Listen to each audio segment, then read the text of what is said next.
Api di Bukit Menoreh. Cerita, Esa Mintarja. Audiobook, novel silat. Bab 77.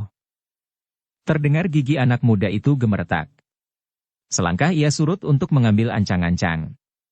Ia akan segera meloncat maju dengan pedang terjulur.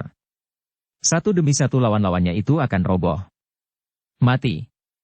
Ia akan dapat berkata kepada kakaknya, bahwa ia telah membunuh 5 orang sekaligus yang dengan licik memancingnya.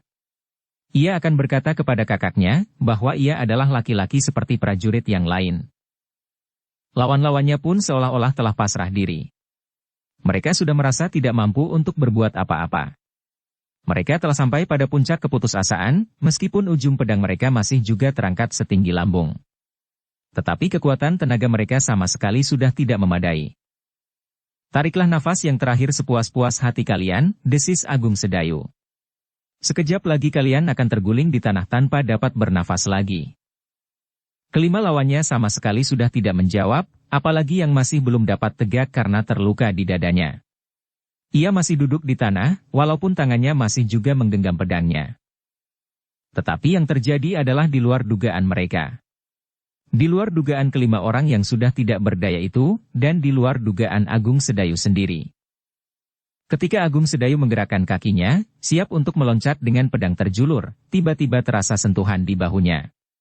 Ketika ia berpaling, terjadi hal yang hampir tidak masuk di dalam akalnya, pedangnya dengan serta-merta lepas dari tangannya seperti ditarik oleh kekuatan yang sangat dahsyat. Selangkah Agung Sedayu meloncat ke samping. Baru sekejap kemudian ia dapat melihat, bayangan berdiri tegak di hadapannya. Pedangnya telah berpindah ke tangan orang itu. Tetapi Agung Sedayu tidak perlu bertanya. Namun dadanya berdesir tajam ketika ia melihat orang itu menyerahkan pedangnya kembali sambil berkata, "Sudah cukup, Nger. Kau tidak perlu menyelesaikannya sendiri. Persoalan selanjutnya adalah persoalan para prajurit Pajang." Sejenak Agung Sedayu terbungkam. Tanpa berkedip ditatapnya wajah yang kehitam-hitaman di dalam gelapnya malam. Tetapi Agung Sedayu segera mengenalnya, bahwa orang itu adalah gurunya, Kitanumetir. Tidak sepatah kata pun dapat diucapkan, tiba-tiba kepala Agung Sedayu terkulai tunduk dalam-dalam. Sesuatu telah menusuk langsung ke pusat jantungnya. Bukan ujung pedang lawan, tetapi peringatan yang langsung diberikan oleh gurunya, meskipun tidak dengan kalimat-kalimat. Ia segera menyadari keadaannya. Tidak sepantasnya ia membunuh tanpa mengenal batas-batas perlakuan yang wajar. Hampir saja ia terperosok ke dalam kegelapan karena hatinya sendiri yang sedang gelap. Namun yang terjadi itu telah benar-benar merupakan suatu peringatan yang dirasakannya terlampau keras. Tetapi ketika hatinya telah mengendap, maka di sela-sela bibirnya yang bergerak-gerak ia mengucap syukur. Perlahan-lahan sekali. Tidak seorang pun yang mendengarnya selain dirinya sendiri.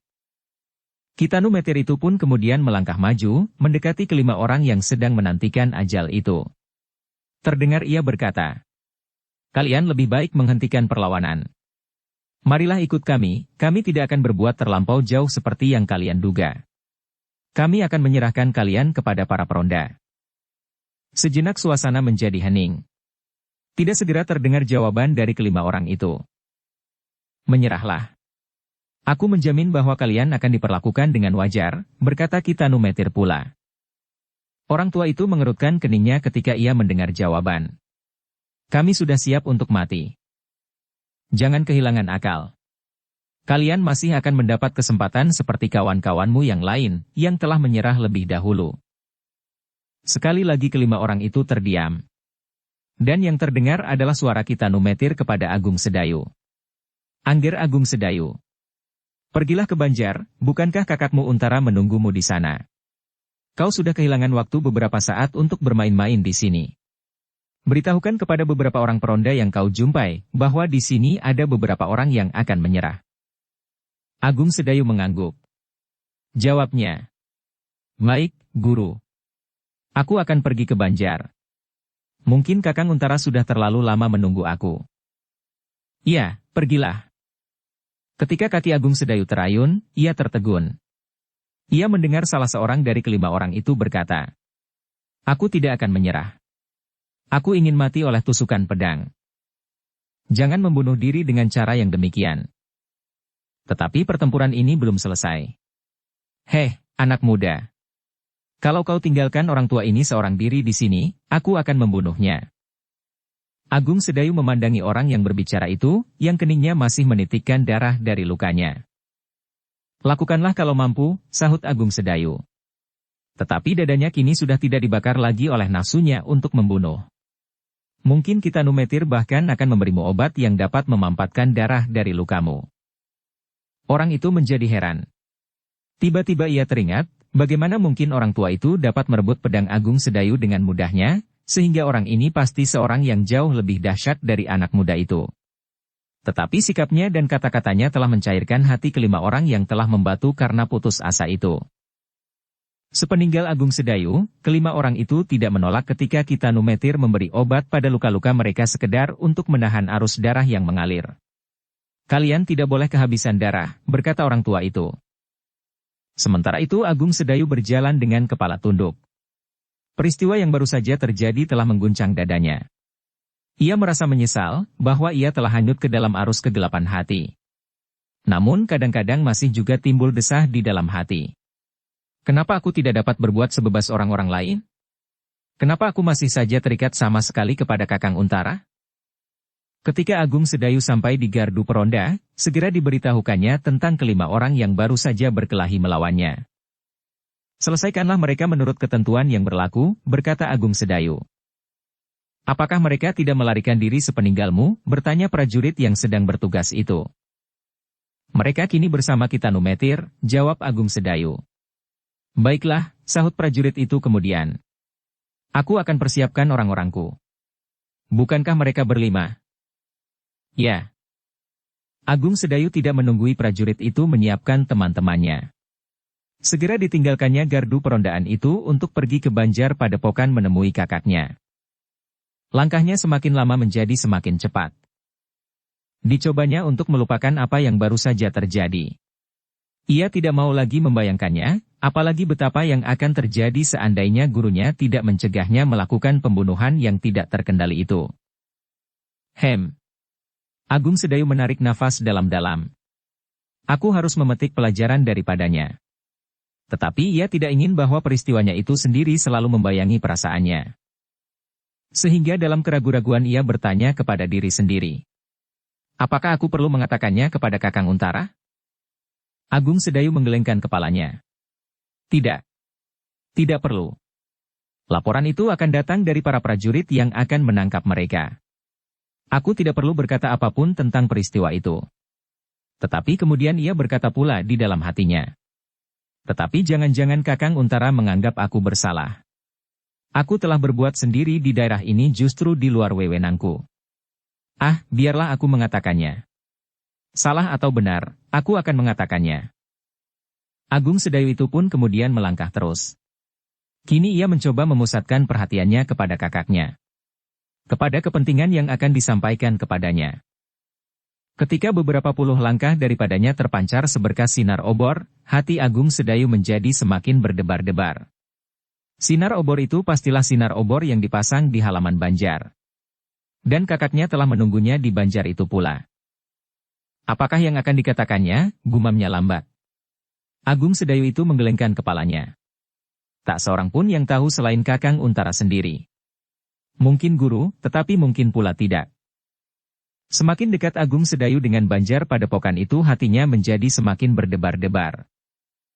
Ketika kemudian ia berdiri di muka regol Banjar Padepokan itu, dua orang prajurit mendatanginya dan bertanya. Siapa?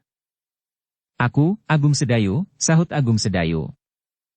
Sinar obor yang kemerah-merahan jatuh di atas wajahnya, membuat kesan tersendiri pada kedua prajurit yang memandangi dengan tajam. Tetapi sebelum keduanya bertanya lebih lanjut, Agung Sedayu telah mendahuluinya membuat penjelasan, aku dipanggil oleh Kakang Untara. Sekarang? Ya, sahut Agung Sedayu. Kedua prajurit itu saling berpandangan. Dan salah seorang dari mereka berkata, silahkanlah. Agung Sedayu segera melangkah masuk ke halaman. Halaman Banjar Padepokan itu kini sudah tampak lebih bersih dan terang.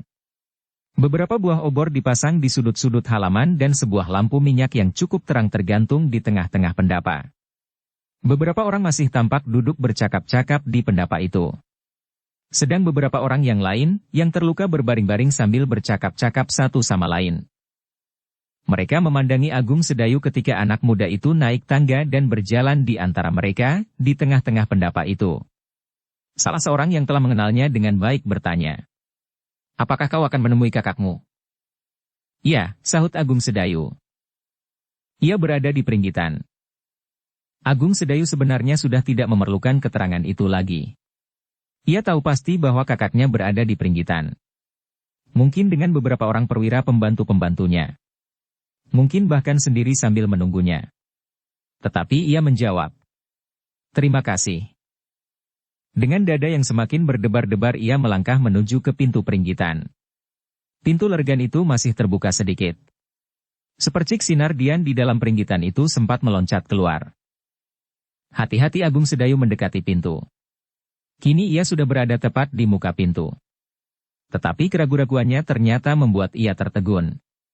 Tanpa disengajanya ia berpaling, memandangi orang-orang yang berada di pendapa banjar itu.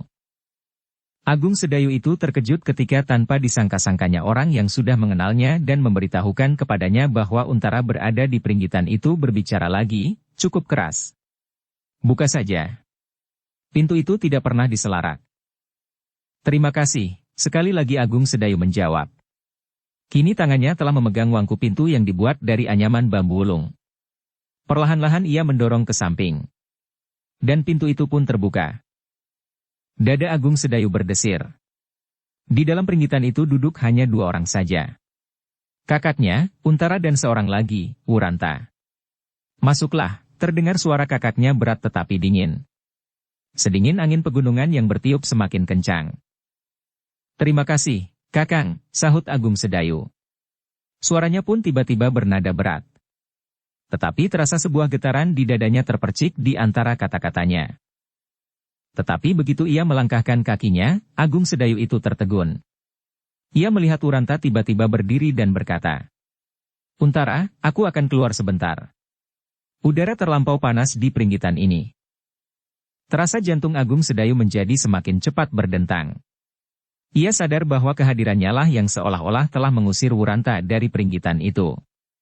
Agaknya Wuranta benar-benar tidak dapat menemuinya. Dengan demikian maka teka-teki di dalam dada Agung Sedayu menjadi semakin kisruh.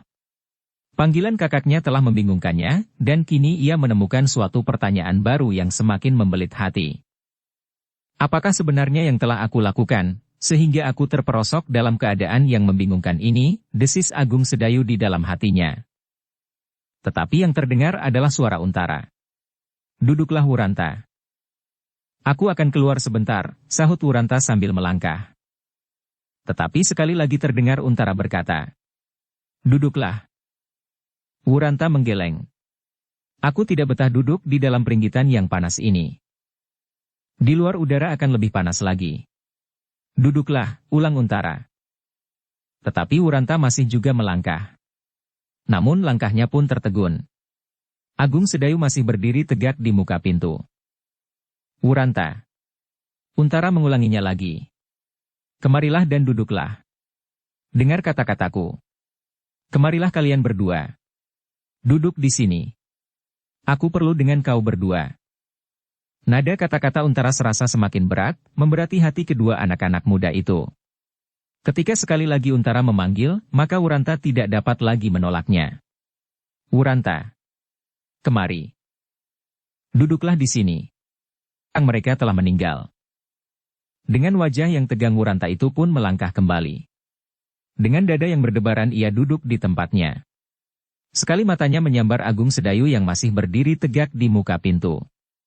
Tetapi sesaat kemudian dilemparkannya pandangan matanya ke sudut ruangan. Agung Sedayu masih tegak di tempatnya. Di lambungnya tergantung sehelai pedang. Di wajahnya terpancar berbagai macam pertanyaan yang telah membingungkannya. Jangan seperti hendak berkelahi Sedayu, tiba-tiba suara kakaknya mengejutkan. "Duduklah." "Oh," terdengar Agung Sedayu berdesah. "Terima kasih, Kakang." "Apakah kau akan pergi berperang?" Pertanyaan Untara terdengar begitu tajamnya menyentuh telinganya. Dan tiba-tiba saja Agung Sedayu itu menjawab tegas. "Tidak." Untara bergeser. Ditatapnya wajah adiknya. Tetapi Agung Sedayu menundukkan kepalanya. Meskipun demikian jawaban Agung Sedayu itu terasa telah menggerakkan hati kakaknya. Dalam keadaan yang wajar, adiknya tidak akan menjawab. Apalagi jawaban sesingkat dan tegas itu. Tetapi Untara itu terdiam. Dipandanginya langkah Agung Sedayu mendekatinya dan kemudian duduk di sampingnya. Dijulurkannya pedangnya ke belakang. Sejenak mereka saling berdiam diri, dan peringgitan itu dijalari oleh suasana yang sepi tegang. Di kejauhan terdengar lamat-lamat suara burung hantu yang menggetarkan udara malam yang dingin. Sesaat kemudian Untara menarik nafas dalam-dalam. Ditatapnya adiknya dengan penuh pertanyaan. Tetapi sebelum Untara bertanya, Agung Sedayu berkata, "Aku bertemu dengan 5 orang yang bersembunyi di balik rerungkudan. Mereka sengaja menjebak aku." Untara masih terdiam, dan Agung Sedayu mengatakan dengan singkat apa yang dijumpainya di perjalanan ke Banjar Padepokan ini. Terasa jantung Untara menjadi semakin cepat bergetar. Ia merasakan suatu kebanggaan di dalam dirinya, bahwa Agung Sedayu telah berhasil menguasai diri dalam keadaan yang tiba-tiba itu dan dapat berbuat sesuatu. Tetapi ia tidak ingin menunjukkan pengaruh perasaannya itu. Bahkan wajahnya seolah-olah tidak menunjukkan perubahan apapun. Meskipun demikian, Agung Sedayu menjadi agak berlega hati bahwa kakaknya tidak menyalahkannya lagi. Sekali lagi ruangan itu menjadi sepi. Baru sejenak kemudian Untara berkata kepada Wuranta tanpa mempersoalkan cerita Agung Sedayu. "Aku memang menunggu kesempatan semacam ini, Wuranta." Wuranta tidak menyahut, tetapi wajahnya pun tunduk memandangi anyaman tikar yang didudukinya. "Aku ingin setiap persoalan segera selesai. Aku tidak ingin kalian bersikap seperti anak-anak." Tiba-tiba Wuranta mengangkat kepalanya. Sorot matanya menjadi tajam bercahaya. Dari sela-sela bibirnya terdengar suaranya bergetar. "Apakah maksudmu, Untara?" Untara mengerutkan keningnya. Ia berhadapan dengan seorang anak muda perasa. Anak muda yang mudah tersinggung perasaannya. Apalagi dalam keadaan seperti ini. Tetapi Untara tetap dalam pendiriannya, ia ingin menyelesaikan persoalan ini. "Wuranta," berkata Untara. "Tidak baik kau selalu dikejar oleh perasaanmu itu. Setiap kali kau selalu menghindari pertemuan dengan Agung Sedayu sejak kau meninggalkannya, ketika Agung Sedayu sedang berkelahi dan mengejar Sidanti. Sejak ini, maka anggaplah bahwa di antara kalian sudah tidak ada persoalan lagi, sehingga hubungan kalian menjadi wajar seperti sedia kala. Agung Sedayu adalah anak Jati Anom seperti kau, seperti aku juga. Ia untuk seterusnya akan menetap pula di Jati Anom, kalian akan selalu bertemu di jalan-jalan, di perapatan atau di gardu-gardu perondaan. Kalau hubungan kalian tidak dapat pulih kembali maka akibatnya pun akan mempengaruhi seluruh anak-anak muda Jati Anom." Wajah Wuranta sesaat menjadi pucat. Keringat dinginnya mengalir membasahi pakaiannya. Namun justru karena itu maka ia pun terbungkam. Agung Sedayu pun menjadi berdebar-debar. Ia tidak tahu persoalan apakah yang sedang dihadapinya. Tetapi yang telah menyengat hatinya adalah kepastian kakaknya bahwa ia akan tinggal untuk seterusnya di Jati Anom. Dengan demikian maka segera ia menemukan kesimpulan, bahwa hal inilah yang akan dikatakan kakaknya kepadanya, di samping persoalan yang masih tidak jelas baginya, hubungannya dengan Wuranta yang menjadi serasa tegang. "Aku dapat merasakan perasaan kalian," berkata Untara seterusnya.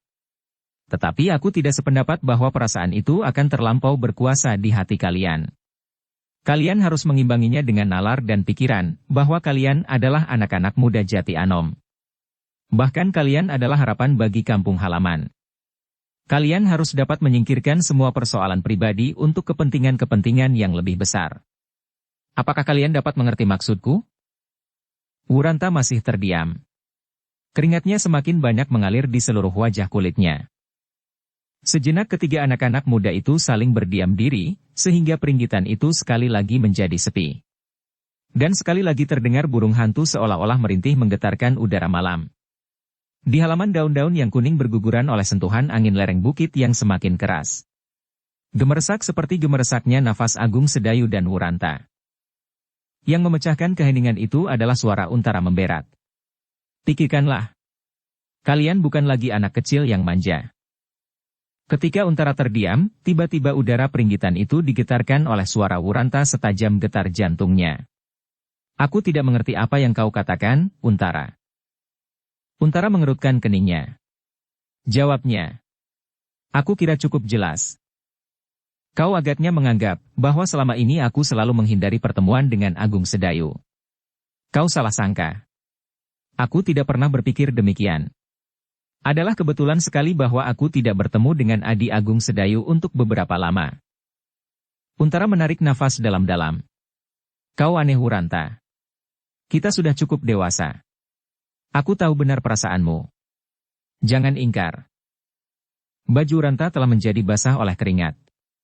Namun ia masih berkata, "Jangan mencari-cari, Untara. Katakan saja apa maksudmu sebenarnya."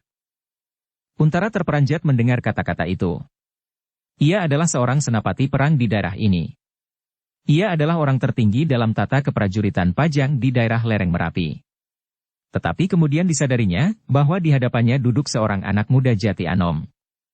Bukan seorang prajurit Wiratamtama. Seorang anak muda kawannya bermain semasa kanak-kanak, sehingga bekas-bekas pergaulan di masa kecilnya itu tidak dapat dihapuskannya. Sikap itulah yang masih dibawa oleh Wuranta kali ini. Sekali lagi Untara menghela nafas dalam-dalam untuk menahan hatinya. Persoalan yang akan dibicarakannya memang bukan masalah-masalah keprajuritan, meskipun akibatnya akan menyentuh pula. Wuranta merasa bahwa ruangan itu menjadi semakin lama semakin panas, seperti tungku yang dipanasi dengan bara api kayu melandingan. Yang terdengar kemudian adalah suara Untara. "Wuranta, tidak baik apabila aku terpaksa mengatakan dengan berterus terang. Tetapi seharusnya kau dapat menangkap maksudku dan kau tidak perlu menghindarinya lagi. Marilah persoalan ini kita selesaikan. Kemudian, kalian akan dapat hidup seperti sedia kala. Tanpa perasaan canggung dan segan." Gigi Wuranta menjadi semakin terkatup rapat untuk menahan gelora perasaannya. Dentang jantung di dadanya serasa menjadi semakin cepat dan keras. Seperti kentong titir yang memekik-mekik hampir-hampir mematahkan seluruh tulang iganya. Tetapi Agung Sedayu pun tidak pula kalah gelisahnya. Ia belum tahu apakah yang akan dikatakan kakaknya itu kepadanya. Tetapi menilik pembicaraannya dengan Wuranta, maka ia sudah dapat meraba ujung dan bahkan pangkalnya. Dengan dada yang semakin berdebar-debar ia mendengar Untara melanjutkannya. "Apakah kau dapat mengerti? Dan kau dapat mempertimbangkan dengan pikiran yang jernih. Tidak sekedar dengan perasaan saja." Kini tubuh Wuranta menjadi gemetar. Dipandanginya Untara dan Agung Sedayu berganti-ganti. Kemudian terdengar Wuranta itu menggeram. "Lalu apakah yang harus aku lakukan menurut pertimbanganmu, Untara? Apakah aku harus minta maaf dan berjanji untuk melupakan persoalan ini?" "Tidak perlu," sahut Untara. "Tidak ada yang salah dan tidak ada yang benar. Tetapi apabila kalian melupakan persoalan di antara kalian, maka dengan demikian sudah terlepas dari persoalan itu." Wuranta tidak menjawab. Sekali lagi tatapan matanya jatuh di atas anyaman tikar yang silang menyilang. Tetapi Wuranta itu kemudian bergumam seperti kepada diri sendiri. "Apakah yang harus aku lakukan? Aku tidak mengerti. Apakah aku setiap hari harus pergi kemanapun bersama Adi Sedayu atau aku harus menunggunya di Banjar ini atau di Kademangan Jati Anom?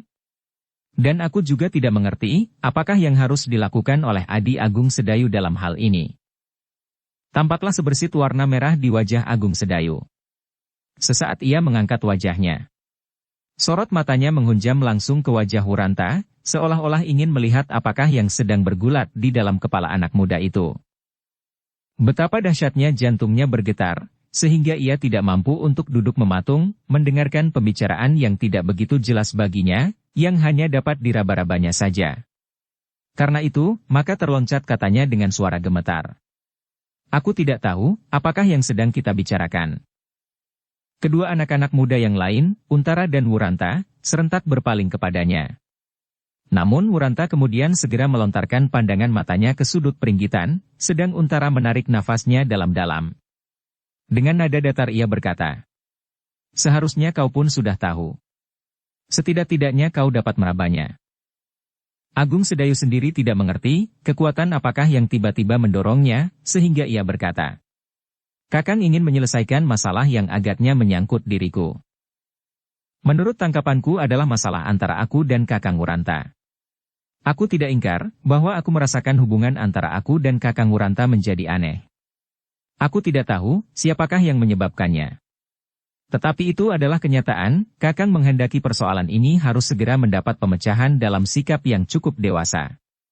Tetapi menghadapi persoalan yang harus aku hayati dengan sikap dewasa itu aku hanya dapat meraba-raba.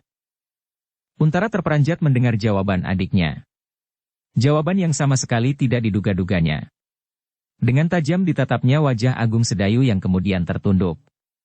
Seolah-olah anak muda itu baru pertama kali ini dilihatnya. Di dalam hati Untara bergetar beberapa macam pertanyaan tentang adiknya itu. Namun kemudian ia berkata di dalam hatinya itu. Anak ini telah benar-benar meningkat menjadi dewasa. Ia agaknya telah menemukan sesuatu pada dirinya. Sikap dan kepercayaan diri. Mudah-mudahan ia tidak kehilangan arah. Wuranta pun menjadi gelisah mendengar jawaban Agung Sedayu itu. Terasa dadanya bergetar dan wajahnya menjadi semakin tegang. Yang berkata kemudian adalah Untara. Ya, Sedayu. Kau benar. Kau harus mendengar dengan pasti apakah persoalannya. Tiba-tiba Wuranta memotong. Kau dapat memperbesar persoalan itu, Untara. Seolah-olah persoalan yang cukup penting dibicarakan oleh seorang senapati seperti kau.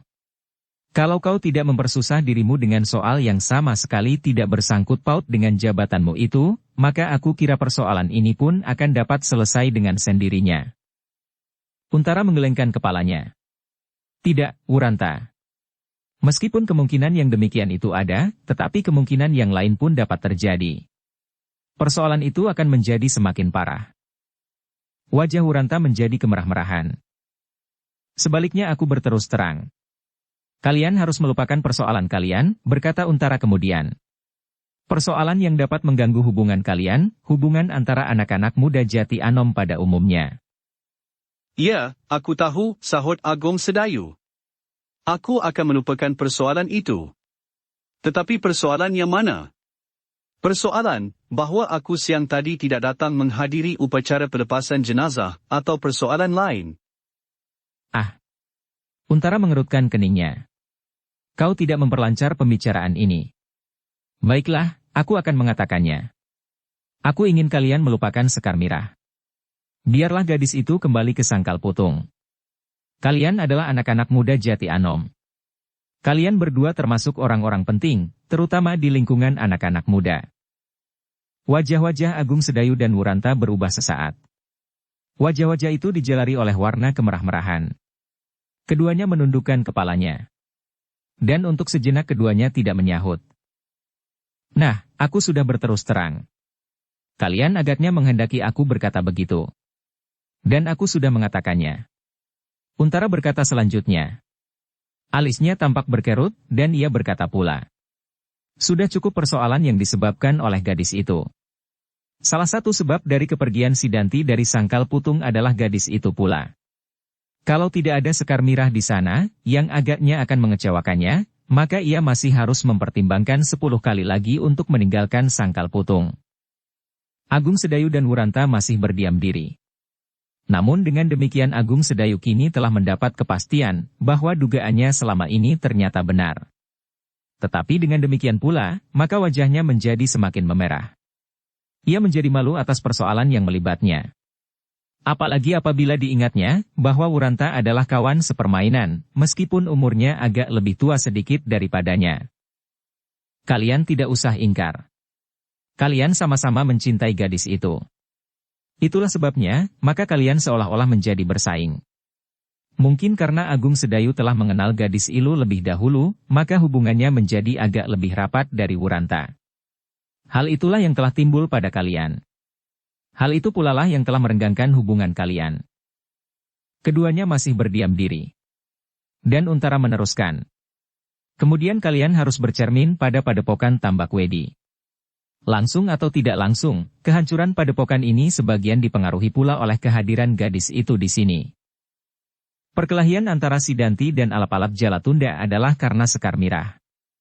Kemudian perkelahian itu menjalar menjadi pertempuran yang menyala antara orang-orang Tambak Wedi dan orang-orang Jipang di bawah pimpinan Sanakeling. Nah, apakah persoalan yang dapat ditumbuhkan oleh Sekar Mirah itu tidak juga belum berakhir? Dan kini kalian berdua terlibat pula dalam masalah itu seperti Sidanti dan alap-alap Jalatunda. Keduanya tidak segera menjawab. Dengan demikian ketika Untara berhenti sejenak, maka peringgitan itu sekali lagi menjadi sepi. Sekali lagi di kejauhan terdengar suara burung hantu. Lalu terdengar pula anjing-anjing liar menggonggong bersahut-sahutan. Tetapi kesepian malam itu terasa menekan dada Agung Sedayu seperti hendak menghimpit patah tulang-tulang iganya. Ketika ia mencoba mengangkat wajahnya dan memandangi Wuranta, maka anak muda itu masih menundukkan kepalanya. Terdengar kemudian suara Untara memecah kesepian. Bagaimana? Apakah kalian dapat mengerti? Aku mempunyai perhitungan atas kalian berdua. Kau, Wuranta. Kau akan menjadi seorang tetindih anak-anak muda Jati Anom. Kau akan dapat memperdalam pengetahuanmu tentang olah kanuragan. Dan kau akan dapat menjadi tempat untuk meletakkan dasar kekuatan Jati Anom. Untara berhenti sejenak, lalu kepada Agung Sedayu berkata. Dan kau, Sedayu. Kau masih terlalu muda. Masa depanmu masih sangat panjang. Karena itu, maka sebaiknya kau membentuk dirimu lebih dahulu sebelum kau tertarik akan hal-hal lain. Semula aku tidak menaruh keberatan apapun atas hubunganmu dengan Sekar Mirah. Tetapi ternyata aku melihat sendiri, bahwa hubungan itu akan dapat mengganggumu, yang kini tampak di mataku adalah hubunganmu dengan Wuranta sudah terganggu. Ternyata kau lebih mementingkan gadis itu daripadanya. Sedang kau tahu, bahwa Wuranta adalah seorang yang cukup penting dalam pertempuran yang baru saja terjadi. Bahkan seakan-akan turut menentukan permulaan yang menjadi pembuka jalan masuk ke padepokan ini. Meskipun Agung Sedayu sudah menyangka, bahwa kakaknya akhirnya akan sampai juga pada persoalan dan pendirian itu, namun kata-kata itu masih juga membuatnya terperanjat sekali. Terasa seakan-akan dadanya sejenak menjadi pepat, dan nafasnya seolah-olah terhenti. Untara melihat wajah adiknya yang tiba-tiba menjadi pucat itu. Tetapi sejenak kemudian wajah yang pucat itu menjadi merah membara. Mata Agung Sedayu seakan-akan menyala karena desakan-desakan di dalam dadanya. Sesaat dipandangnya wajah kakaknya, sesaat kemudian matanya hinggap pada wajah Wuranta. Tetapi anak Jati Anom itu menundukkan wajahnya meskipun hatinya juga bergolak seperti hati Agung Sedayu. Namun betapa hati Wuranta bergolak, tetapi ada perbedaan tingkat di antara keduanya. Wuranta kini merasa bahwa apa yang dikatakan oleh Untara itu adalah wajar. Sebagai seorang pemimpin, ia berusaha untuk menyelesaikan persoalan yang tumbuh di antara orang-orang yang berada di bawah tanggung jawabnya. Ketika ternyata Untara tidak menjadi berat sebelah, tidak memihak kepada Agung Sedayu dan menyalahkannya, maka sejak itu hati Wuranta mempunyai tangkapan lain terhadap usaha penyelesaian yang dilakukan oleh Untara.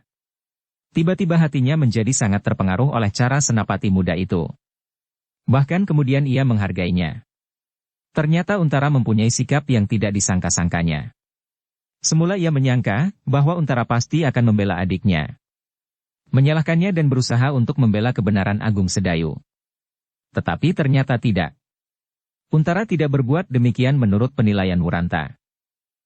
Bahkan Untara itu berkata bahwa mereka berdua, Agung Sedayu dan Wuranta bersama-sama harus melupakan gadis itu. Gadis yang telah membuat Agung Sedayu dan Wuranta seolah-olah saling menjauhi. Betapapun berat perasaannya, namun ia merasa bahwa hal itu sebaiknya dilakukan. Melupakan Sekar Mirah. Dengan demikian, maka antara dirinya dan Agung Sedayu tidak akan ada lagi batas yang menghalang-halangi seperti yang mereka alami pada saat-saat terakhir. Tetapi untuk melupakan Sekar Mirah pasti akan terlampau sulit. Itulah sebabnya, maka Wuranta masih tetap membisu sambil menundukkan kepalanya. Dadanya yang bergolak terasa menjadi semakin pepat. Namun ia dapat mengerti pendirian Untara. Bagi Untara tidak ada jalan yang lebih baik dari jalan yang ditempuhnya kali ini. Berbeda dengan Wuranta, maka pendirian Untara itu serasa telah membelah jantung Agung Sedayu. Ia tidak tahu, kenapa tiba-tiba saja ia merasa bahwa ia dihadapkan pada suatu tantangan yang harus dijawabnya berdasarkan atas keyakinan sendiri. Apabila selama ini pendiriannya sebagian besar tergantung kepada kakaknya, maka kali ini tiba-tiba ia merasa kakaknya sebagai orang asing baginya. Orang yang tidak dapat mengerti tentang dirinya dan yang tidak dapat dimengertinya. Tetapi karena kepepatan hatinya, karena gelora yang dahsyat melanda dadanya seperti kawah gunung Merapi, maka untuk sejenak Agung Sedayu justru terbungkam. Hanya matanya sajalah yang bergetar memancarkan perasaannya yang membara. Untara dapat menangkap perasaan adiknya. Terasa hatinya pun menjadi berdebar-debar. Adiknya kini ternyata bukan adiknya beberapa waktu yang lalu, yang menangis sambil berpegangan ikat pinggangnya, di perjalanan ke Sangkal Putung ketika mereka bertemu untuk pertama kalinya dengan alap-alap Jalatunda dan pandai besi dari Sendang Gabus. Tetapi nyala pandangan mata Agung Sedayu kini adalah pancaran perasaan seseorang yang mempunyai keyakinan pada dirinya sendiri. Dengan demikian maka Untara merasa bahwa ia harus berhati-hati menghadapi adiknya ini. Adiknya yang bagi Untara masih terlampau muda untuk menentukan sikap dan jalan hidupnya. Adiknya yang menurut pandangan Untara masih terlampau hijau dalam pengalaman dan pengamatan hidup. Mungkin ia sudah merasa dewasa karena keadaan yang memaksanya bersikap dewasa. Tetapi kedewasaan yang demikian bukanlah kedewasaan yang matang. Bahkan mungkin keyakinan diri dalam keadaan yang demikian akan dapat menjerumuskan Agung Sedayu ke dalam tindakan yang salah dan berbahaya. Namun untuk sesaat, mereka seolah-olah terbungkam. Mereka tidak segera menemukan kata-kata untuk memecahkan kesenyapan yang tegang. Hanya nafas mereka sajalah yang berdesahan memenuhi ruangan Pringgitan Banjar Padepokan Tambak Wedi. Tetapi akhirnya Untara memecahkan kesepian itu. Katanya, "Aku kira kalian dapat mengerti bahwa tidak ada jalan lain yang dapat kalian tempuh. Mungkin untuk sesaat, perasaan kalian akan menjadi sakit. Kalian akan merasa kehilangan sesuatu. Tetapi sesuatu itu memang belum pernah menjadi milik kalian. Karena itu, biarlah segera Sekar Mirah kembali ke Sangkal Putung.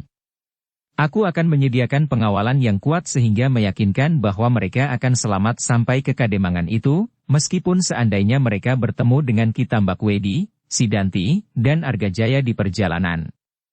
Kalian berdua akan tetap tinggal di sini. Sebentar lagi kalian akan berhasil melupakannya dan kalian akan segera tenggelam dalam kesibukan yang lain. Kalian adalah anak-anak muda yang memiliki kemampuan yang cukup. Agung Sedayu akan dapat menjadi seorang wira tamtama yang pilih tanding. Sedang Muranta akan dapat menjadi landasan kekuatan Jati Anom. Apabila semuanya itu telah kalian capai, maka jalan hidup kalian akan kalian tentukan sendiri. Aku adalah saudara tua Agung Sedayu. Karena itu, maka aku wajib menuntunmu." Dada Agung Sedayu benar-benar akan pecah mendengar kata-kata kakaknya. Betapa ia berusaha untuk menahan gelora di dalam dadanya, namun kegelisahannya memancar juga lewat matanya. Bahkan segenap pergolakan di dalam dirinya. Tetapi justru karena itu, maka ia tidak segera dapat mengucapkan sesuatu. Agung Sedayu itu duduk saja seperti patung mati, membeku. Namun dalam kebekuannya itu, Untara dapat membaca pada sorot matanya, betapa hati adiknya itu sedang menyala. Meskipun demikian, Untara merasa wajib untuk mempertahankan pendiriannya itu. Senapati itu mengharap, bahwa dengan demikian adiknya yang masih terlampau muda itu akan terbebas dari pengaruh yang dapat membuatnya tetap kerdil. Menurut jalan pikiran Untara, Agung Sedayu harus mendapatkan dahulu kesempatan yang sebaik-baiknya di dalam lapangan yang sesuai bagi seorang laki-laki. Ternyata kini Agung Sedayu telah dapat menyingkirkan perasaan takutnya yang berlebih-lebihan, dan telah memiliki kecakapan dan ilmu yang pantas untuk menjadi seorang prajurit. Bukan saja seorang prajurit kebanyakan, tetapi ia mempunyai bekal yang cukup untuk dalam waktu yang singkat menjadi seorang lurah wira tamtama. Melihat wajah dan sorot mata adiknya, Untara dapat mengetahui bahwa agaknya Agung Sedayu berpendirian lain. Karena Agung Sedayu tidak segera menyahut, maka Untara itu pun bertanya, "Bagaimana? Apakah kalian dapat mengerti?" Wuranta masih menundukkan kepalanya. Tetapi dari sikap dan pandangan matanya, Untara pun dapat mengerti bahwa agaknya Wuranta dapat menerima penjelasannya. Berbeda dengan adiknya, Agung Sedayu. Sejenak mereka bertiga terdiam. Pringgitan itu dikuasai oleh kesenyapan. Tetapi setiap hati ketiga anak-anak muda yang berada di dalamnya, berdentangan bagaikan 1000 genta yang berbunyi bersama-sama di dalam dada mereka. Namun Agung Sedayu masih berdiam diri. Wajahnya yang tegang telah menjadi basah oleh keringatnya. Terasa keningnya berdenyut dan kepalanya menjadi pening. Seperti ketakutan baru di kepalanya, ia mendengar kakaknya langsung bertanya kepadanya. "Bagaimana pendirianmu, Agung Sedayu?" Agung Sedayu menggigit bibirnya. Dengan sepenuh tenaga ia mencoba memenangkan hatinya. Tetapi ia tidak segera dapat menjawab. Terlampau banyak masalah yang berdesakan di dalam dadanya. Namun seolah-olah masalah yang terlampau banyak itu desak-mendesak berebut dahulu, sehingga justru karena itu, maka meskipun mulutnya bergerak-gerak, tetapi belum sepatah kata pun yang terloncat dari sela-sela bibirnya. Karena Agung Sedayu masih diam, maka sekali lagi Untara bertanya. Bagaimana Agung Sedayu? Kenapa kau diam saja? Agung Sedayu menggeser diri setapak surut. Titik-titik keringat di keningnya jatuh satu-satu di pundaknya. Terbata-bata terdengar ia berkata, Kakang, aku tidak dapat melakukannya. Hanya itulah yang dapat diucapkan. Beribu macam kata-kata masih tetap tersimpan di dalam hatinya. Beribu persoalan yang tidak terucapkan karena justru berdesakan di dalam dadanya. Tetapi jawabannya yang singkat itu telah melontarkan pokok persoalan yang bergelora di dalam dadanya. Jawaban yang singkat itu telah menyebabkan dada Untara dan Wuranta berdesir. Meskipun Untara telah dapat meraba lewat sorot matanya, tetapi bahwa dengan tegas Agung Sedayu menyatakan pendapatnya itu, telah mengejutkannya. Karena itu, maka Untara itu pun kemudian menyahut. Agung Sedayu, aku sudah menyangka bahwa kau akan menjawab demikian. Aku sudah menyangka bahwa kau pasti akan berkeberatan. Tetapi aku yakin bahwa kau akan mampu mengendalikan perasaanmu. Kau sudah bukan anak-anak lagi. Kau harus sudah dapat membedakan mana yang baik dan mana yang buruk. Kakang, suara Agung Sedayu masih bergetar. Aku tidak dapat. Kenapa, Sedayu? Bertanya Untara. Dada Agung Sedayu masih berdentangan. Dengan susah payah ia berkata. Aku bersama Adi Swandaru pergi dari Sangkal Putung. Aku akan kembali ke Sangkal Putung bersama-sama. Kata-kata Agung Sedayu masih belum dapat tersusun baik. Ia mengatakan apa saja yang dapat dikatakannya. Tetapi Untara dapat mengerti maksudnya. Maka jawabnya. Itu tidak penting, Sedayu. Kau dan Swandaru telah menemukan Sekar Mirah. Biarlah Swandaru membawa adiknya kepada orang tuanya.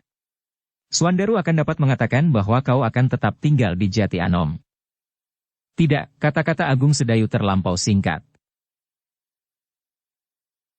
Untara mengerutkan keningnya. Ia masih berkata dengan tenang. Aku kakakmu, Agung Sedayu. Selama ini kau tidak pernah bersikap demikian terhadapku. Apalagi bersitegang tentang sesuatu pendirian. Aku merasa bahwa aku masih bertanggung jawab terhadapmu sebagai seorang kakak. Aku adalah pengganti ayah dan ibu. Mendengar kata-kata Untara yang terakhir itu terasa dada Agung Sedayu seperti terhimpit pecahan gunung Merapi. Ia ingin menjerit sekeras-kerasnya. Ia ingin menyebut nama ayah dan ibunya sambil berteriak sepuas-puasnya untuk mengurangi kepepatan dadanya. Tetapi ia tidak dapat melakukannya. Yang didengarnya kemudian adalah suara kakaknya itu lagi. Agung Sedayu, sebagai saudara tua aku ingin melihat kau maju di dalam perkembangan yang wajar. Seperti Sidanti, ia mencoba mulai di bidang keprajuritan. Tetapi sayang, ia ternyata sesat jalan sehingga kemungkinan yang baik tertutup seluruhnya baginya. Kau akan dapat mulai dengan itu pula. Menjadi seorang prajurit. Maka harapan akan terbuka di hadapanmu untuk segera memanjat pada tingkat-tingkat yang lebih tinggi, karena kau mempunyai cukup kemampuan untuk itu. Tetapi sekali lagi Untara terkejut mendengar jawaban Agung Sedayu. Tidak, Kakang. Aku tidak ingin menjadi seorang prajurit. Jawaban Agung Sedayu itu benar-benar mendebarkan hati Untara. Ia belum pernah melihat sikap Agung Sedayu yang demikian kerasnya. Namun dengan demikian, maka ia menarik kesimpulan bahwa pengaruh seorang gadislah yang telah membuat adiknya menjadi berkeras kepala. Meskipun demikian Untara masih berusaha menahan kata-katanya. Ia masih berusaha untuk berkata dengan tenang. Agung Sedayu. Kenapa kau tidak ingin menjadi seorang prajurit? Setiap laki-laki ingin dapat menjadi seorang prajurit yang baik, yang berguna bagi negara dan tanah kelahirannya. Gejolak di dada Agung Sedayu menjadi semakin bergelora. Tetapi ia tidak segera dapat menjawab.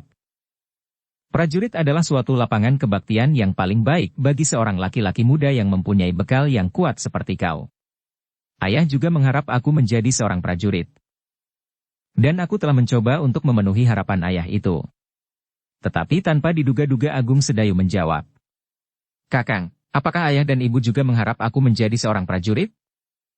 Sebersit warna merah merayap di wajah Untara. Namun kemudian ia masih mencoba tersenyum.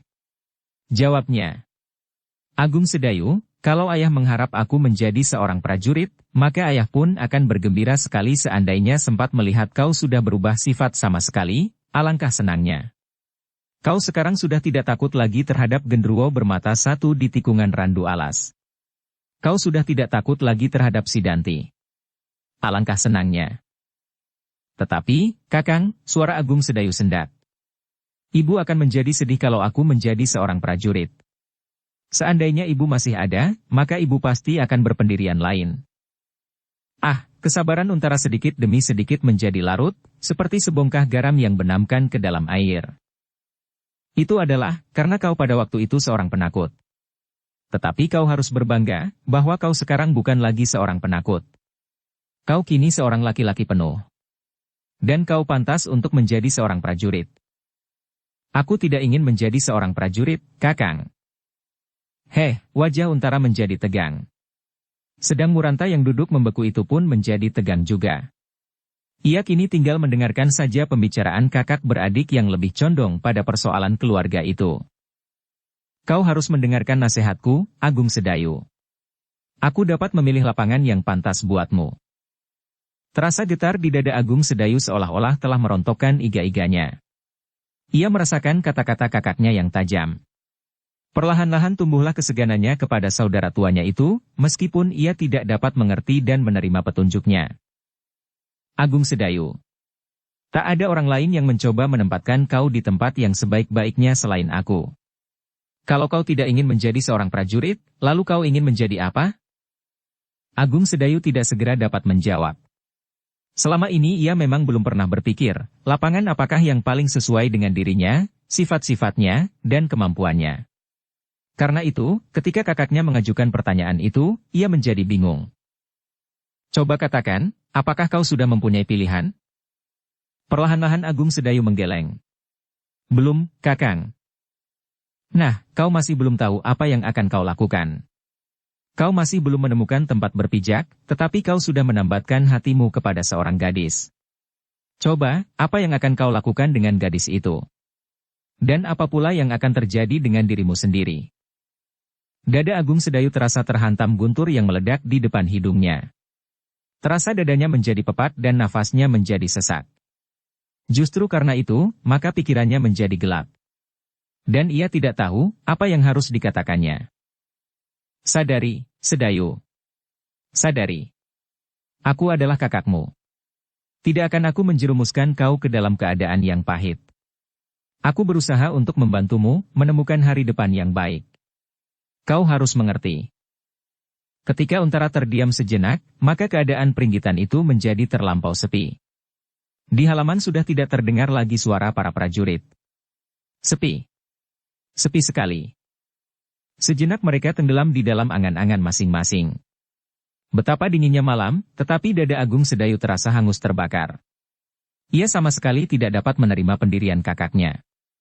Tiba-tiba keinginannya untuk mengantarkan Sekar Mirah ke Sangkal Putung justru menjadi semakin besar.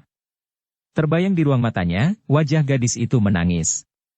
Dengan suaranya yang pedih memanggil-manggilnya sambil melambaikan tangannya. Tiba-tiba hatinya berteriak. Aku akan pergi ke Sangkal Putung. Tetapi mulutnya tetap terbungkam. Pikirkan, Agung Sedayu. Dengarlah nasihatku. Kau seharusnya menemukan tempat untuk berpijak lebih dahulu. Baru kemudian kau berpikir tentang seorang gadis. Apakah kau dapat mengerti? Apalagi gadis itu telah beberapa kali membuat bencana. Langsung atau tidak langsung, terhadap orang-orang yang menaruh perhatian atasnya. Bukankah itu kau rasakan juga? Agung Sedayu tidak menjawab, tetapi hatinya memekik tinggi. Tidak. Tidak benar. Nah. Sebaiknya kau mendengarkan kata-kataku. Kau tetap di sini. Besok lusa kita kembali ke Jati Anom. Mungkin kita dapat mengadakan sekedar keramaian atas kemenangan kita. Tetapi tidak berlebih-lebihan dan tidak meninggalkan kewaspadaan. Sesudah itu, Suandaru dan Sekar Mirah akan diantarkan ke Sangkal Putung. Kau dan Wuranta tetap berada di Jati Anom. Kalau kelak kau sudah cukup dewasa, dan cukup mempunyai alas yang kuat, terserahlah. Apa yang akan kau lakukan? Kata-kata kakaknya serasa menyayat dada Agung Sedayu. Kini pendirian itu sudah tegas. Ia tidak boleh pergi ke Sangkal Putung mengantarkan Sekar Mirah. Bahkan ia tidak boleh lagi berhubungan dengan gadis itu. Tetapi Agung Sedayu sama sekali tidak dapat mendengar alasan kakaknya yang berkepanjangan itu. Tentang umurnya yang masih terlampau muda, tentang kemungkinan-kemungkinan yang masih panjang baginya, kesempatan untuk menjadi seorang prajurit dan lainnya lagi. Yang berputar di kepalanya adalah pendirian kakaknya itu pasti sudah dipengaruhi oleh Wuranta. Kehadiran Wuranta di antara mereka ternyata telah membuat hatinya menjadi pedih. Namun semuanya itu hanya bergolak saja di dalam dadanya. Ia tidak dapat mengatakannya kepada kakaknya. Sampai saat ini kakaknya ternyata masih terlampau disegani, sehingga bagaimanapun juga hatinya bergolak, tetapi ditahannya saja di dalam dadanya, sehingga dada itu seolah-olah akan meledak. Bagaimana, Agung Sedayu? Pertanyaan itu telah menyengat telinganya, sehingga Agung Sedayu bergeser ke samping. Ia menjadi sangat gelisah. Melampaui Wuranta pada saat melihat kedatangannya. Sejenak Agung Sedayu masih juga membeku. Tetapi hatinya seakan-akan meronta-ronta ingin melepaskan diri dari pendirian kakaknya yang sama sekali tidak dapat diterimanya itu. Betapa ia ingin berbuat atas kehendak sendiri dan tanggung jawab sendiri seperti apa yang dapat dilakukan oleh Swandaru dan Sutawijaya yang bergelar Mas Ngabehi Loring Pasar, meskipun kemudian mereka harus dimarahi justru oleh ayah-ayah mereka. Karena Agung Sedayu tidak segera menjawab, maka Untara mendesaknya lagi. Bagaimana, Sedayu, apakah kau sependapat? Aku ingin mendengar jawabanmu. Kau tidak usah pergi ke Sangkal Putung. Dan untuk sementara kau masih belum perlu mengadakan hubungan dengan Sekar Mirah dan gadis manapun juga. Umurmu masih terlampau muda. Alangkah sakitnya dada Agung Sedayu. Semuanya itu bertentangan dengan kehendaknya. Tetapi ia tidak dapat menyatakannya. Dan akhirnya ia menyadari bahwa ia takut untuk menyatakan perasaannya yang bergolak itu. Ia takut mengatakan apa yang sebenarnya dikehendaki. Ketika sekali lagi Untara bertanya kepadanya, "Bagaimana, Sedayu?" Maka tanpa disadarinya sendiri, dengan gemetar kepalanya mengangguk lemah. "Kau dapat mengerti?" Sekali lagi kepalanya mengangguk perlahan sekali. "Kau tetap tinggal di Jati Anom bersama aku dan Wuranta. Kau harus mendapat kesempatan untuk menjadi seorang laki-laki. Lapangan yang paling baik adalah lapangan keprajuritan. Aku akan dapat mencarikan kesempatan untukmu. Dan aku akan dapat menuntunmu." Dan sekali lagi kepala itu mengangguk. "Bagus, kau mengerti Agung Sedayu. Dan ternyata kau masih Agung Sedayu yang dahulu. Kau masih tetap seorang adik yang mengerti bahwa aku adalah pengganti ayah dan ibu." Kini kepala Agung Sedayu tertunduk lemah. Jalur-jalur pandan pada anyaman tikar yang didudukinya menjadi semakin lama semakin kabur, seperti hatinya yang tidak dapat lagi melihat dirinya dan kehendak sendiri. Meskipun demikian, ia masih mendengar kakaknya berkata, "Untuk seterusnya kau pasti akan menjadi seorang prajurit yang pilih tanding. Nah, bagaimanakah kau malam ini? Apakah kau akan tetap tinggal di sini atau kau ingin kembali ke pondokmu? Sebaiknya untuk seterusnya kau tetap tinggal di sini supaya kau tidak terpengaruh lagi oleh gadis itu. Tetapi kalau malam ini kau akan kembali ke pondok itu, maka besok pagi kau harus sudah berada di Banjar ini. Seterusnya kau tidak boleh terlampau banyak berhubungan dengan kedua kakak beradik itu. Bukan karena soal-soal lain, bukan karena masalah keprajuritan, tetapi sekedar masalahmu. Itulah sebabnya, supaya tidak menimbulkan salah paham, kau malam ini masih aku perbolehkan kembali lagi ke pondok itu." Dada Agung Sedayu seakan-akan terbakar menjadi abu. Hangus tanpa dapat berbuat apa-apa. "Bagaimana, Sedayu?" bertanya kakaknya. Bukan saja mata Agung Sedayu, telinganya pun seolah-olah menjadi kabur. Ia benar-benar telah kehilangan akal dan nalar. "Malam ini sebaiknya kau kembali ke pondok itu. Kau harus dapat membuat alasan yang tidak menimbulkan salah paham tentang keputusanmu untuk tidak pergi ke Sangkal Putung. Kau mengerti?" Agung Sedayu seolah-olah hanya dapat menganggukkan kepalanya. Dan kali ini pun ia mengangguk. "Kalau begitu pergilah," berkata kakaknya kemudian.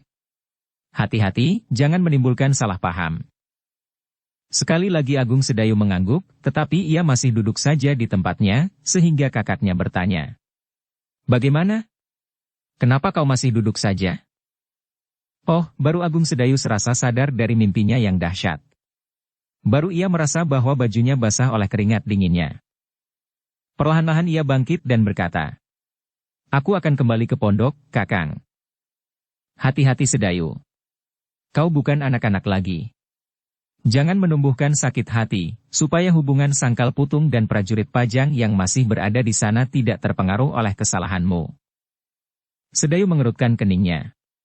Kalau terjadi demikian, maka ia lagilah yang bersalah. Dan kakaknya pasti akan mengatakan bahwa sumber kesalahan itu juga adalah hubungannya dengan Sekar Mirah. Karena itu, maka dada Agung Sedayu rasa-rasanya benar-benar akan meledak. Kepalanya bertambah pening dan nalarnya menjadi pepat, sehingga ia berdiri saja tegak seperti patung. "Heh, kenapa kau tegak saja di situ?" terdengar suara kakaknya. "Apakah masih ada yang akan kau tanyakan?" "Oh." Agung Sedayu tergagap. "Tidak, Kakang.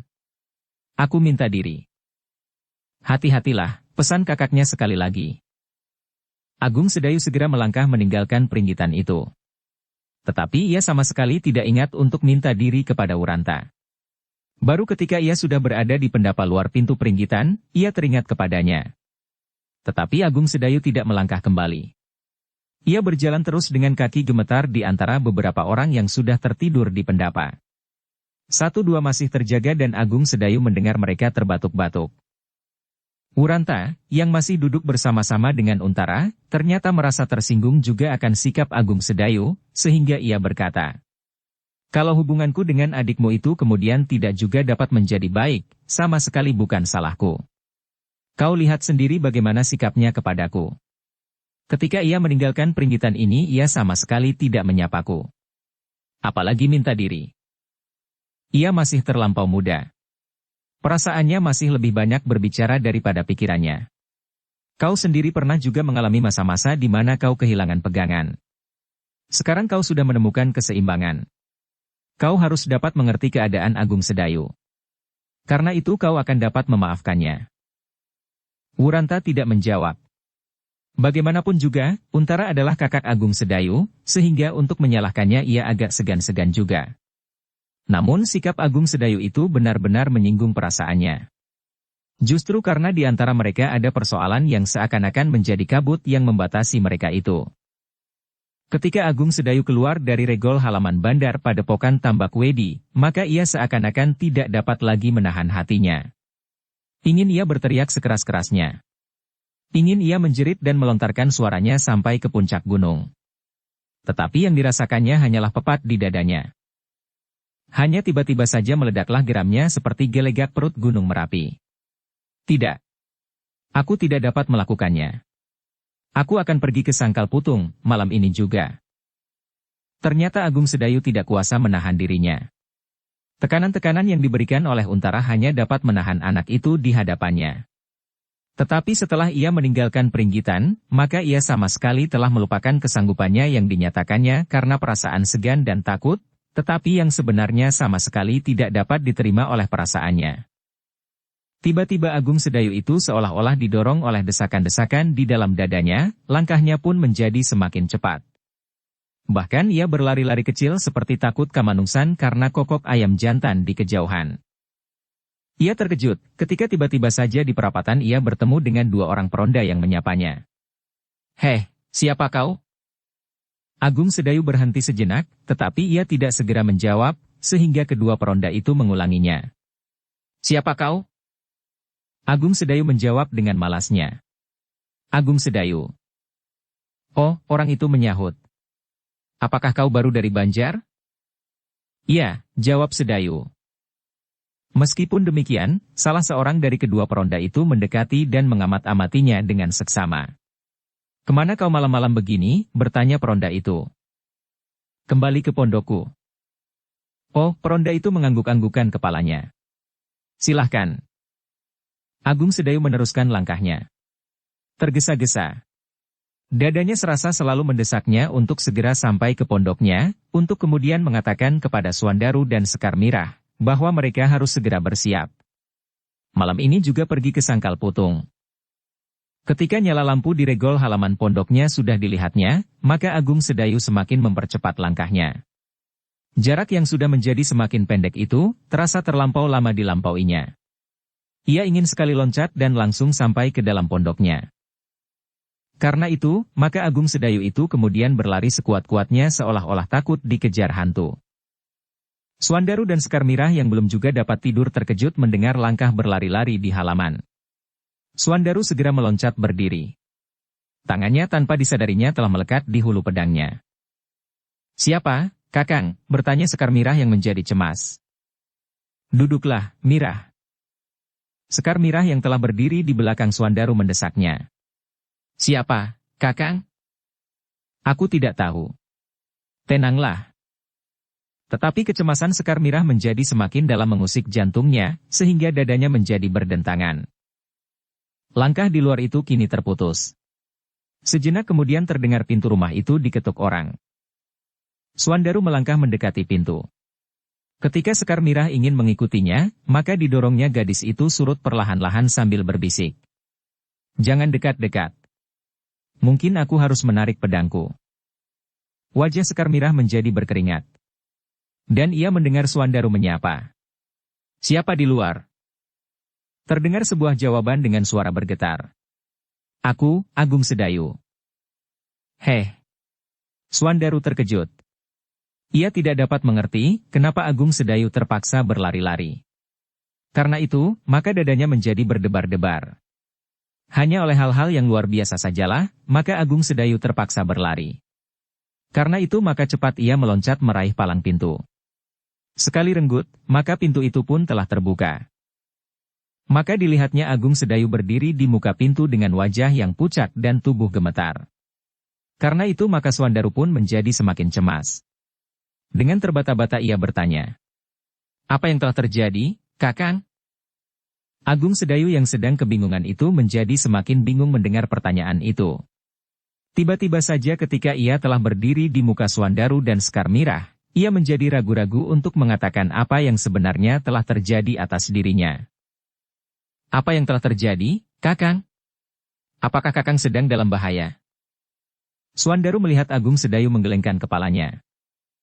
Dan terdengar kata-katanya perlahan. "Tidak, Adi Suandaru. Aku tidak apa-apa." Tetapi Suandaru berhenti sejenak. Diamat-amatinya Agung Sedayu yang gemetar. Nafasnya masih terdengar berkejaran lewat lubang hidungnya. Tetapi Suandaru mengulang, "Kau baru saja berlari." Agung Sedayu mengangguk lemah. "Iya," jawabnya. "Kenapa Kakang berlari-lari?" Agung Sedayu menarik nafas dalam-dalam. Ia mencoba menenangkan hatinya yang sedang terlampau gelisah dan bingung. "Aku akan masuk dahulu," desisnya tiba-tiba. "Oh." Suandaru tergagap. "Marilah. Masuklah." Agung Sedayu itu pun kemudian masuk ke dalam pondoknya. Suandarulah yang kemudian menutup pintu dan menyelaraknya dengan sepotong kayu. Agung Sedayu kemudian duduk di amben besar yang ada di dalam ruangan itu. Ia mencoba menenteramkan hatinya dan mencoba berpikir apakah yang sebaiknya dilakukan. Kini ia menjadi ragu-ragu untuk berkata sesungguhnya. Hal itu pasti akan menyinggung perasaan anak-anak muda sangkal putung kakak beradik itu. Dan Agung Sedayu masih sempat mengingat kata-kata kakaknya, bahwa apabila terjadi demikian, maka hal itu akan dapat menyulitkan kedudukan prajurit-prajurit Pajang di sangkal putung di bawah pimpinan pamannya, Widura. Dan nalarnya tidak menghendaki hal itu terjadi. Tetapi untuk tetap berdiam diri, dan kemudian menuruti perintah kakaknya untuk tinggal di Jati Anom dan menjadi seorang prajurit, sama sekali tidak terlintas di dalam angan-angannya. Ia tidak ingin tinggal di Jati Anom. Ia tidak ingin lagi selalu berada bersama-sama dengan kakaknya seperti pada masa kanak-kanaknya. Kini ia telah berani menghadapi kehidupan ini seorang diri. Ia telah berani tampil sebagai seorang laki-laki yang berpribadi. Suandaru dan Sekar Mirah yang kemudian duduk di amben itu pula menjadi heran melihat keadaan Agung Sedayu. Mereka melihat anak muda itu pucat dan gelisah. Bahkan sekali-sekali menarik nafas dan berdesah. Tetapi Suandaru tidak ingin mendesaknya sekali lagi. Ia tahu bahwa Agung Sedayu sedang kebingungan dan ia tidak ingin menambah anak muda itu menjadi semakin bingung. Sejenak mereka bertiga saling berdiam diri.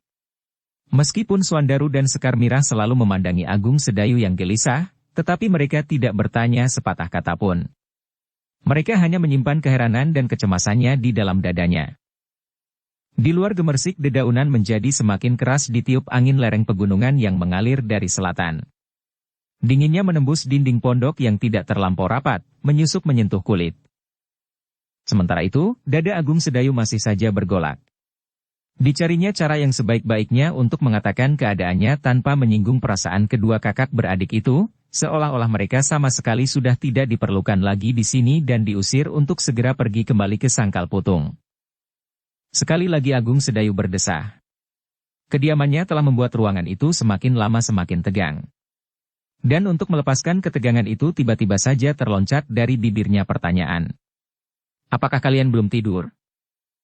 Kini Suandarulah yang menarik nafas dalam. Pertanyaan itu memang dapat mengurangi ketegangan perasaan masing-masing. Dengan menggelengkan kepalanya, Suandaru menjawab. Belum, Kakang. Kami tidak segera dapat tidur. Agung Sedayu mengangguk-anggukkan kepalanya. Tetapi ia kehilangan pertanyaan yang akan diucapkannya. Karena itu, sejenak mereka terdorong di dalam kesenyapan kembali, dan kali ini menegangkan lagi. Baru sejenak kemudian, Agung Sedayu dapat mengucapkan kata-kata. Malam telah larut. Beristirahatlah. Suandaru mengangguk. Kami sebenarnya juga ingin beristirahat, tetapi kegelisahan dan malam yang terlampau sepi ini membuat kami tidak dapat memejamkan mata. Agung Sedayu mengangguk-angguk pula. Ia melihat pedang Suandaru tergantung di lambungnya. Hal itu telah mengatakan kepadanya, bahwa anak muda Sangkal Putung itu pun pasti benar-benar sedang digelisahkan oleh sepi malam yang telah membakar perasaannya. Setelah sekian lama Agung Sedayu berusaha, maka ditemukannya kalimat-kalimat yang dapat diucapkannya. Maka katanya, aku sudah dapat izin dari Kakang Untara untuk meninggalkan padepokan ini. Ternyata kalimatnya itu telah mengejutkan Suandaru dan Sekar Mirah, sehingga mereka pun bergeser mendekati. Jadi, bagaimanakah maksudmu, Kakang? Apakah itu berarti kita tidak ada keberatan apapun lagi untuk segera meninggalkan padepokan ini dan kembali ke Sangkal Putung? Bertanya Sekar Mirah. Agung Sedayu menjadi ragu-ragu sejenak. Dengan susah payah ia kemudian menjawab. Ya, begitulah. Oh, wajah Sekar Mirah segera berseri. Jadi kita dapat segera pulang kepada ayah dan ibu? Kalau begitu, kita akan segera pulang ke Sangkal Putung. Bagaimana kalau sekarang? Tetapi kata-katanya terputus ketika tiba-tiba diingatnya, bahwa menurut kedua anak-anak muda itu dan bahkan menurut Kiai Gringsing, si Danti mungkin berkeliaran di sekitar tempat itu. Suandaru dan Agung Sedayu pun tidak segera menyahut kata-kata Sekar Mirah itu. Bahkan sejenak mereka saling berpandangan di dalam kediaman mereka. Sekar Mirah yang menjadi ngeri membayangkan kemungkinan yang dapat terjadi apabila si Danti mencegat perjalanan mereka, menggigit bibirnya. Sekali dipandanginya wajah kakaknya Suandaru dan sekali wajah Agung Sedayu. Seandainya Kiai Gringsing tidak pernah mengatakannya, maka Sekar Mirah tidak akan menjadi demikian ngeri. Tetapi tiba-tiba, baik Sekar Mirah maupun Suandaru terkejut, ketika mereka mendengar Agung Sedayu berkata, kita memang dapat segera meninggalkan tempat ini. Bahkan sekarang pun dapat. Kini Suandaru dan Sekar Mirahlah yang saling berpandangan. Tiba-tiba terasa suasana menjadi demikian tegangnya. Dengan gemetar Sekar Mirah bertanya. Jadi kita benar-benar dapat kembali ke Sangkal Putung sekarang? Ya, sahut Agung Sedayu pendek. Dalam kegelapan, maka jalan inilah yang akan ditempuh oleh Agung Sedayu. Pergi meninggalkan padepokan ini dan meninggalkan kakaknya. Ia tidak ingin tinggal di Jati Anom, apalagi menjadi seorang prajurit. Karena itu, ia harus segera lari. Lari dari padepokan ini dan menjauhinya. Tetapi sikap Agung Sedayu itu ternyata menimbulkan berbagai macam pertanyaan di dalam dada Suandaru. Semula Agung Sedayu menyatakan keberatannya untuk segera meninggalkan padepokan ini dengan berbagai alasan. Ketika Sekar Mirah mencoba memaksa untuk minta diantar segera ke Sangkal Putung, maka Agung Sedayu telah mencoba menahannya. Kemudian Kiai Gringsing pun menahan mereka itu pula. Kini tiba-tiba Agung Sedayu sendirilah yang seakan-akan ingin segera meninggalkan padepokan ini. Suandaru yang hampir-hampir tidak pernah berpikir mengenai persoalan yang dapat membuatnya pening, kini mencoba menghubungkan sikap Agung Sedayu dan apa saja yang baru terjadi atasnya. Baru saja Agung Sedayu berlari-lari seperti orang yang sedang ketakutan dengan wajah yang pucat. Lalu tiba-tiba kini Agung Sedayu berkeinginan untuk segera mengantarkan Sekar Mirah ke Sangkal Putung. Begitu tajamnya pertanyaan-pertanyaan itu mengganggu perasaannya, sehingga ia tidak dapat lagi menahannya. Dengan nada datar ia bertanya, "Kakang, apakah hal itu tidak akan menimbulkan prasangka yang kurang baik?" "Siapakah yang akan berprasangka?" bertanya Agung Sedayu. "Bukankah ayah dan ibumu sudah sekian lamanya menunggu? Bagi mereka, kedatangan kalian semakin cepat akan menjadi semakin baik." "Iya," sahut Sekar Mirah. "Semakin cepat semakin baik." "Nah, bukankah kau juga sudah rindu kepada ayah ibumu?" bertanya Agung Sedayu pula. "Tentu," sahut Sekar Mirah. "Apabila sekarang kita memang dapat berangkat kembali ke Sangkal Putung, aku akan senang sekali." Sekar Mirah itu terdiam sejenak, lalu tiba-tiba suaranya menjadi sangat perlahan-lahan. "Tetapi, bagaimana dengan Sidanti?" "Ah," desah Agung Sedayu. "Aku tidak takut dengan Sidanti. Aku dan kakakmu, Adi Suandaru akan menjagamu." "Bagaimana dengan kita Mbak Wedi?" Agung Sedayu terdiam mendengar pertanyaan itu. Ditatapnya wajah Suandaru yang bulat.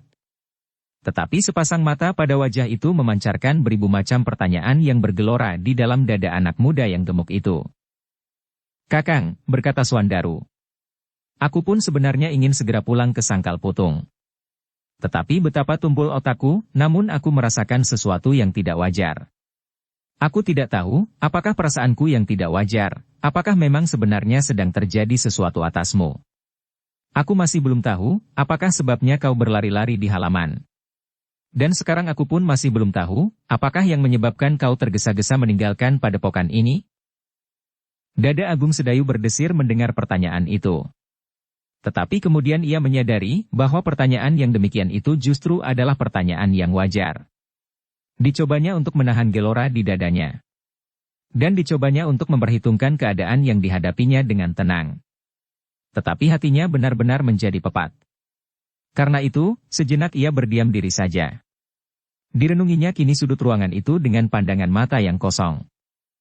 Sekali lagi Suandaru melihat kebingungan yang mencengkam hati Agung Sedayu.